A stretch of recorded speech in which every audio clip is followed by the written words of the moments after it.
Bienvenue à l'enregistrement du culte pour la fête de la Transfiguration.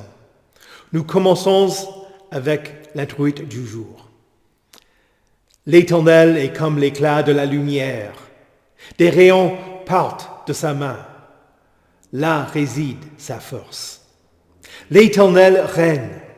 Que la terre soit dans l'allégresse, que les îles nombreuses se réjouissent. Les nuages et l'obscurité l'environnent. La justice et le droit forment la base de son trône. Le ciel proclame sa justice et tous les peuples voient sa gloire. L'Éternel garde ses fidèles. Il les délivre des méchants. La lumière est semée pour le juste et la voie pour ceux dont le cœur est droit. Au nom du Père et du Fils et du Saint-Esprit. Amen. Prions. Seigneur Dieu, au jour de la glorieuse transfiguration de ton Fils unique, tu as fait apparaître Élie et Moïse pour affirmer la continuité de la foi. Et par la voix qui tombait de la nuée lumineuse, tu nous annonçais l'adoption définitive de tes enfants. Accorde-nous donc la grâce d'être pleinement co-héritiers du Roi de gloire et d'entrer un jour dans cette gloire qui est la sienne, lui qui vit et règne avec toi et le Saint-Esprit, un seul Dieu, maintenant et pour les siècles des siècles. Amen. Écoutez avec respect et recueillement les lectures pour cette fête de la Transfiguration, tout d'abord l'Ancien Testament dans le deuxième livre des Rois, au chapitre 2, les versets 1 à 12. Lorsque l'Éternel fit monter Élie au ciel dans un tourbillon, celui-ci partait de Gilgal avec Élisée. Élie dit à Élisée, « Reste donc ici, car l'Éternel m'envoie jusqu'à Béthel. » Élisée répondit, « L'Éternel est vivant et ton âme est vivante, je ne te quitterai pas. » Et ils descendirent à Béthel.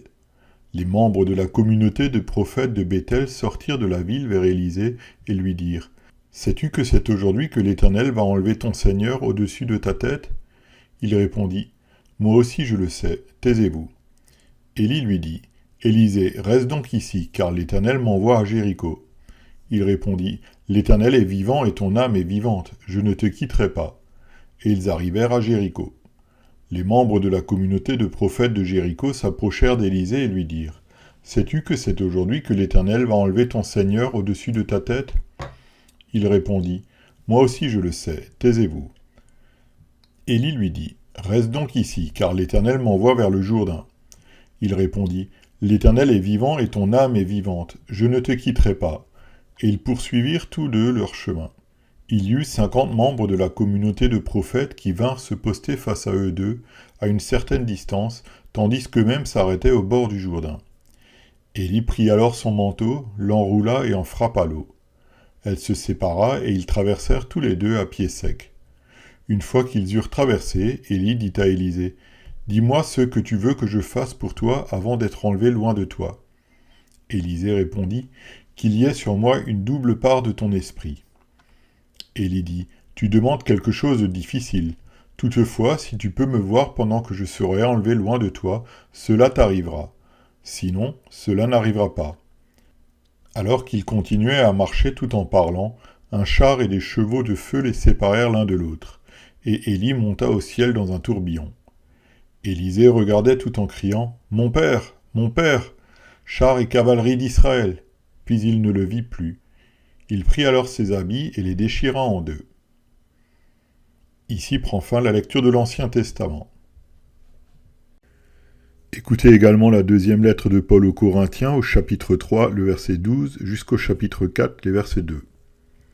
Puisque nous avons une telle espérance, nous faisons preuve d'une grande assurance. Nous ne faisons pas comme Moïse qui mettait un voile sur son visage pour que les Israélites ne fixent pas les regards sur la fin d'une réalité passagère. Mais leur intelligence s'est obscurcie. Jusqu'à aujourd'hui, en effet, le même voile reste lorsqu'ils font la lecture de l'Ancien Testament et il ne se lève pas parce que c'est en Christ qu'il disparaît. Jusqu'à aujourd'hui, quand les écrits de Moïse sont lus, un voile recouvre leur cœur. Mais lorsque quelqu'un se convertit au Seigneur, le voile est enlevé. Or le Seigneur, c'est l'Esprit, et là où est l'Esprit du Seigneur, là est la liberté. Nous tous qui, sans voile sur le visage, contemplons comme dans un miroir la gloire du Seigneur, nous sommes transformés à son image de gloire en gloire par l'Esprit du Seigneur. Ainsi donc, puisque par la bonté de Dieu nous avons ce ministère, nous ne perdons pas courage. Nous rejetons les actions honteuses qui se font en secret, nous ne nous conduisons pas avec ruse et nous ne falsifions pas la parole de Dieu. Au contraire, en faisant connaître clairement la vérité, nous nous recommandons à toute conscience d'homme devant Dieu. Ici prend fin la lecture de l'Épître. Écoutez enfin l'Évangile de Marc au chapitre 9, les versets 2 à 9. 6 jours après, Jésus prit avec lui Pierre, Jacques et Jean, et il les conduisit seuls à l'écart sur une haute montagne. Il fut transfiguré devant eux. Ses vêtements devinrent resplendissants et d'une telle blancheur que personne sur terre ne peut blanchir ainsi. Élie et Moïse leur apparurent. Ils s'entretenaient avec Jésus. Pierre prit la parole et dit à Jésus : « Maître, il est bon que nous soyons ici. Faisons 3 abris, un pour toi, un pour Moïse et un pour Élie. » Ils ne savaient que dire, car ils étaient effrayés. Une nuée vint les couvrir, et de la nuée sortit une voix. « Celui-ci est mon fils bien-aimé, écoutez-le. » Aussitôt les disciples regardèrent tout autour, et ils ne virent plus que Jésus seul avec eux. Comme ils descendaient de la montagne, Jésus leur recommanda de ne dire ce qu'ils avaient vu à personne jusqu'à ce que le Fils de l'homme soit ressuscité. Ici prend fin la lecture de l'Évangile. Heureux ceux qui écoutent la parole de Dieu et qui la gardent. Confessons notre foi. Je crois en Dieu, le Père Tout-Puissant, Créateur du ciel et de la terre. Je crois en Jésus-Christ, son Fils unique, notre Seigneur, qui a été conçu du Saint-Esprit et qui est né de la Vierge Marie. Il a souffert sous Ponce Pilate, il a été crucifié, il est mort, il a été enseveli, il est descendu aux enfers. Le 3e jour, il est ressuscité des morts, il est monté au ciel, il siège à la droite de Dieu, le Père Tout-Puissant, et il viendra de là pour juger les vivants et les morts. Je crois au Saint-Esprit, la Sainte Église universelle, la communion des saints, la rémission des péchés, la résurrection de la chair et la vie éternelle. Amen.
Prions. Seigneur Jésus, Tu révélas ta gloire quand Moïse et Élie apparurent auprès de toi, et Pierre, Jacques et Jean te virent transfiguré. Lorsque nous méditons ta sainte parole aujourd'hui, que nous recevions ton Esprit Saint, contemplions ta gloire et soyons transformés à ton image, jusqu'au jour où nous entrerons dans ta gloire céleste. Amen. Que la grâce du Seigneur Jésus-Christ, l'amour de Dieu et la communion du Saint-Esprit soient avec vous tous. Amen.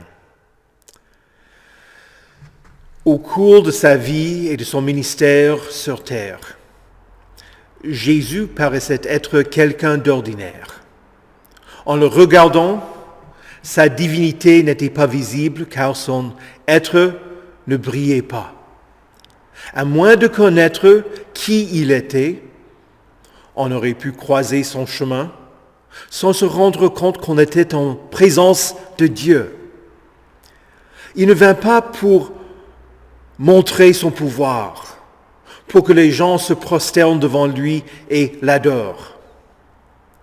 Mais il est venu humblement, pour nous être accessible.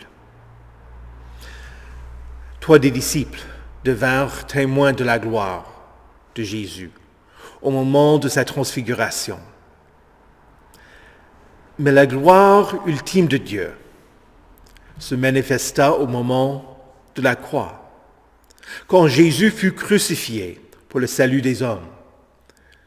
Ce n'est pas qu'il nous faille monter au ciel pour accéder au Dieu Tout-Puissant, mais Jésus est descendu du ciel en prenant la forme d'un serviteur, afin que nous ayons accès à lui.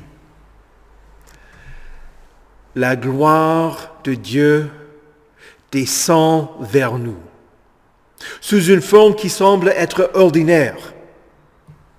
Ainsi, dans sa deuxième lettre aux Corinthiens, Paul parle de la gloire de Dieu, la parole de Dieu et la transfiguration.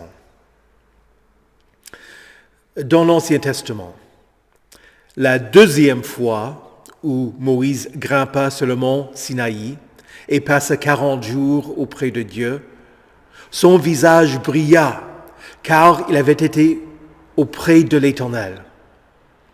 Le peuple d'Israël avait peur de s'approcher de Moïse, et il se voilait, sauf quand il entrait dans la présence de l'Éternel pour parler avec lui. L'apôtre Paul, dans l'épître du jour, fait allusion au fait que Moïse portait un voile parce que les Israélites n'osèrent pas regarder même le reflet de la gloire de Dieu.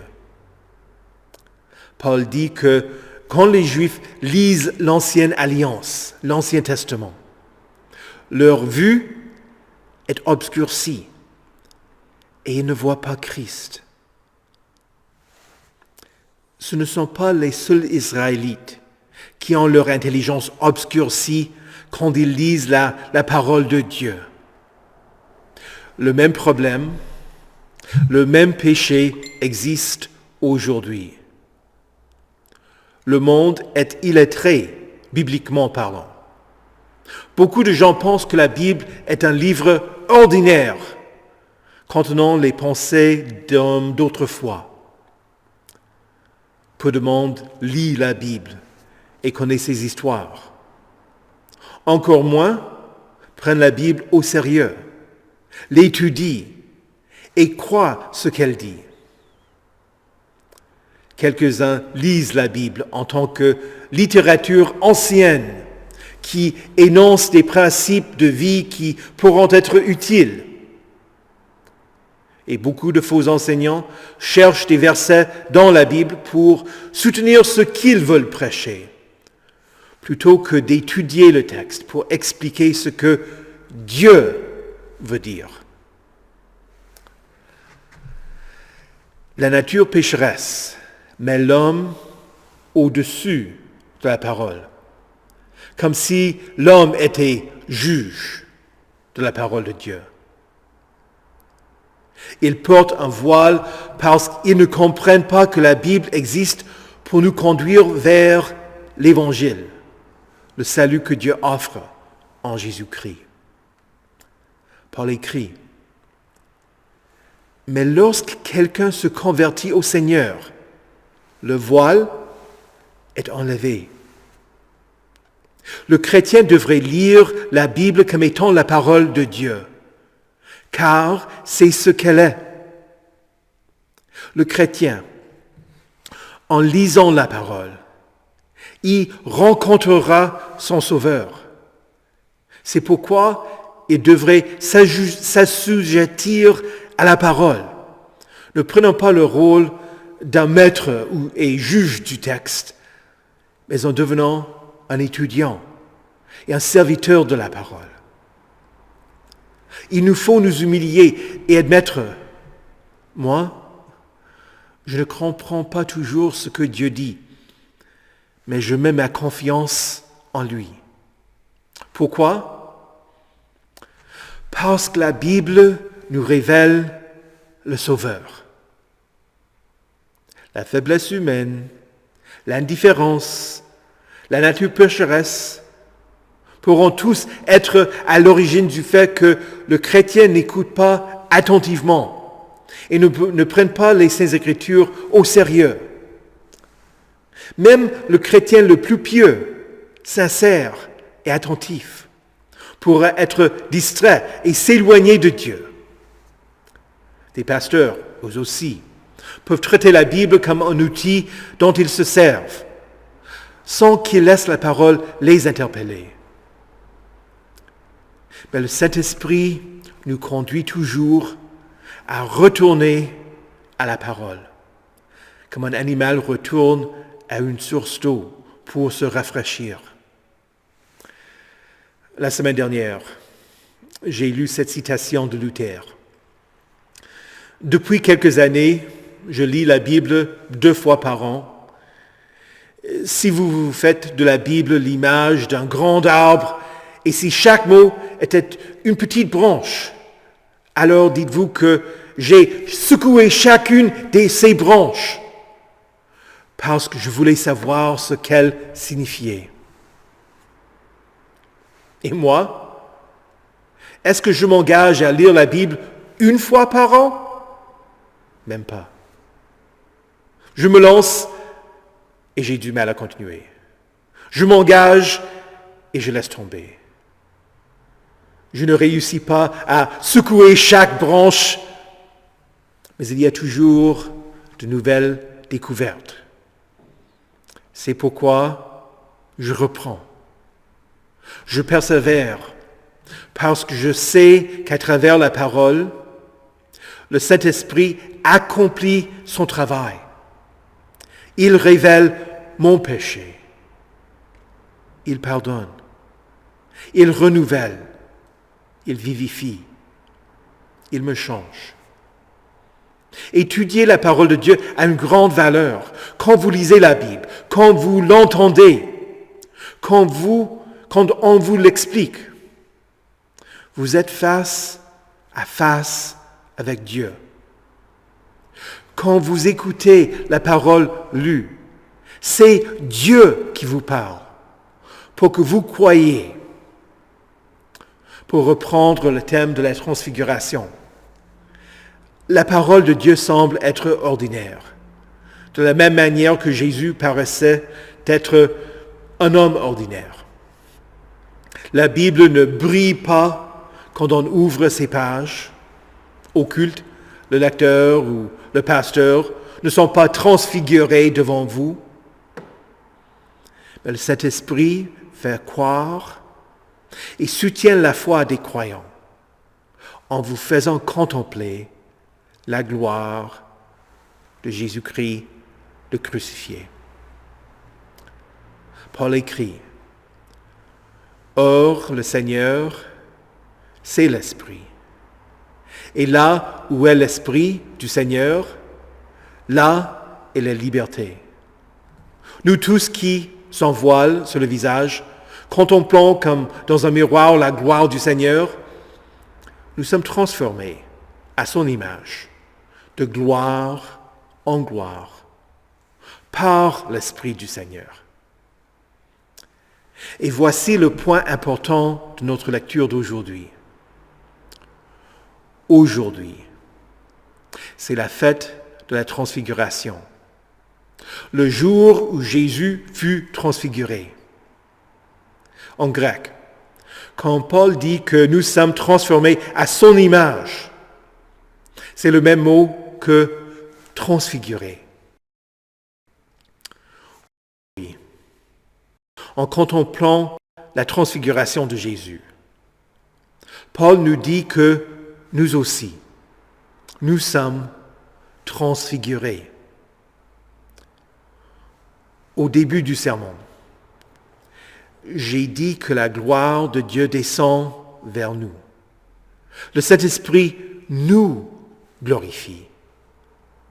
Ce n'est pas une promesse pour l'avenir. Il ne dit pas « nous serons glorifiés ». C'est la réalité du moment. Dieu œuvre pour nous transformer maintenant. Nous brillons de la lumière de Dieu. Nous sommes changés et on part à la gloire de Dieu à venir. Nous devenons personnes de la vérité. Voilà ce qui se passe quand l'intelligence n'est plus obscurcie par un voile. Nous avons Jésus. Et à cause de cette transformation, cette transfiguration en Christ, nous nous repentons en tournant le dos au mal. Paul écrit, nous rejetons les actions honteuses qui se font en secret. Nous ne nous conduisons pas avec ruse et nous ne falsifions pas la parole de Dieu. Au contraire, en faisant connaître clairement la vérité, nous nous recommandons à toute conscience d'homme devant Dieu. Et tant que pasteur et missionnaire, Paul dit, nous sommes des hommes de la vérité. Et nous voulons que vous connaissiez la vérité de Dieu. Nous voulons que vous connaissiez Jésus. Ce n'est pas à nous de changer la parole de Dieu. Notre rôle, c'est de vous l'enseigner. C'est la parole de Dieu qui nous change. Nous n'avons pas le droit de changer ce que dit l'Éternel. C'est pourquoi l'Église lutte toujours contre l'esprit du moment, en rejetant ce qui est la mode du jour, pour persévérer dans la vérité de Dieu. Nous fixons nos regards sur Jésus, la source de notre salut. En lui, nous avons une telle espérance. En Christ, nous avons une grande assurance. Et si, aujourd'hui, il y a quelqu'un qui entend ma voix, qui ne met pas sa confiance en Jésus, c'est le moment de se convertir au Seigneur, pour que le voile soit enlevé. C'est le moment d'être libéré de l'esclavage du péché.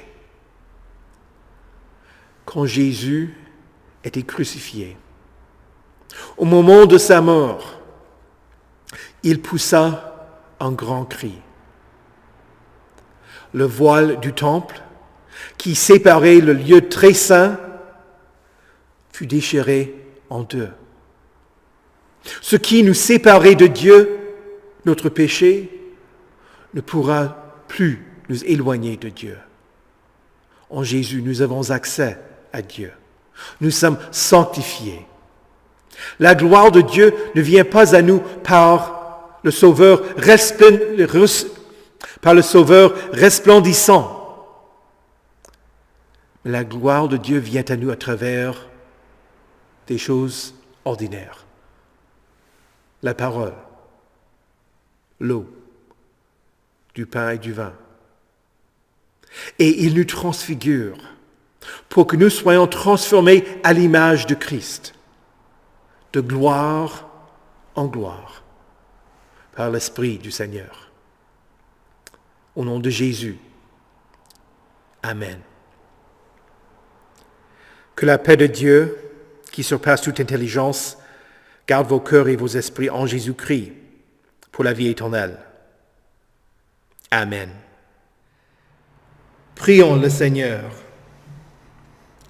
Dieu Tout-Puissant, en ton Fils, ta gloire s'est incarnée pour nous donner la vie éternelle. Ouvre les yeux de tous les hommes pour qu'ils voient ta gloire sur le visage du Christ. Seigneur, dans ta miséricorde, écoute notre prière.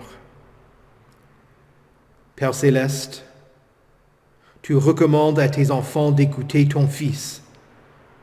Donne-nous des oreilles pour l'entendre lorsqu'il nous parle à travers sa sainte parole et ses sacrements. Et accorde-nous la foi pour croire qu'il nous délivre le pardon, la vie et le salut à travers eux. Seigneur, dans ta miséricorde, écoute notre prière. Père Saint, avec l'apparition de Moïse et d'Élie lors de la glorieuse transfiguration de notre Seigneur Jésus-Christ, tu nous révèles que toute la loi et tous les prophètes sont accomplis en lui. Envoie ta bénédiction sur les pasteurs et les serviteurs de ton Église, afin que toute leur prédication et leur enseignement révèlent que toute l'Écriture sainte témoigne du Christ et de son œuvre pour notre salut. Seigneur, dans ta miséricorde, écoute notre prière. Seigneur miséricordieux, bénis les familles de ton Église, afin que les parents enseignent la foi à leurs enfants et que le pardon des péchés soit proclamé dans tous les foyers. Souviens-toi de toutes les femmes enceintes, afin qu'elles et leurs bébés soient en bonne santé tout au long de leur grossesse. Viens en aide à ceux qui ont des problèmes de couple et pour ceux qui se préparent pour le mariage.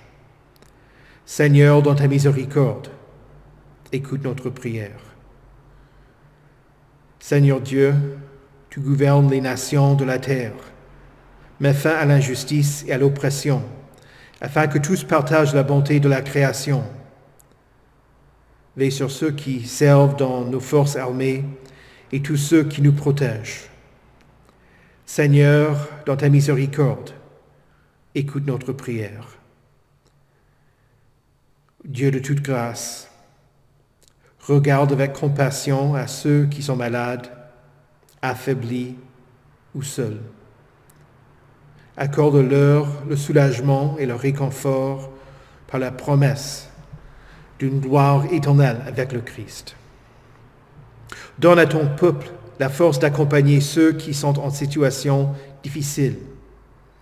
Seigneur, dans ta miséricorde, écoute notre prière. Père céleste, quelle est belle la demeure de ton Fils Jésus-Christ, qui invite les pécheurs à manger et à boire de son corps et de son sang. Accorde à tous ceux qui viennent à ce festin des cœurs repentants, afin qu'ils reçoivent le pardon et soient fortifiés dans la foi en toi et dans un amour fervent les uns pour les autres. Seigneur, dans ta miséricorde, écoute notre prière. Père Saint, nous te rendons grâce pour Moïse, Élie, Pierre, Jacques, Jean, et tous ceux qui se sont endormis en se fiant à tes promesses.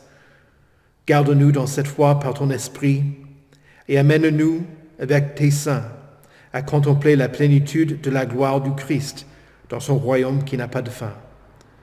Par le même Jésus-Christ, ton Fils, notre Seigneur, qui vit et règne avec toi et le Saint-Esprit, un seul Dieu, maintenant et pour les siècles des siècles. Amen. Seigneur Jésus, conduis-nous à ton royaume et enseigne-nous à prier. Notre Père, qui es aux cieux, que ton nom soit sanctifié, que ton règne vienne, que ta volonté soit faite sur la terre comme au ciel. Donne-nous aujourd'hui notre pain de ce jour. Pardonne-nous nos offenses, comme nous pardonnons aussi à ceux qui nous ont offensés. Et ne nous laisse pas entrer en tentation, mais délivre-nous du mal, car c'est à toi qu'appartiennent le règne, la puissance et la gloire, au siècle des siècles. Amen. Recevez la bénédiction de l'Éternel. Que le Seigneur vous bénisse et vous garde. Que le Seigneur fasse luire sa face sur vous et qu'il vous accorde sa grâce. Que le Seigneur tourne son visage vers vous et qu'il vous donne sa paix. Amen.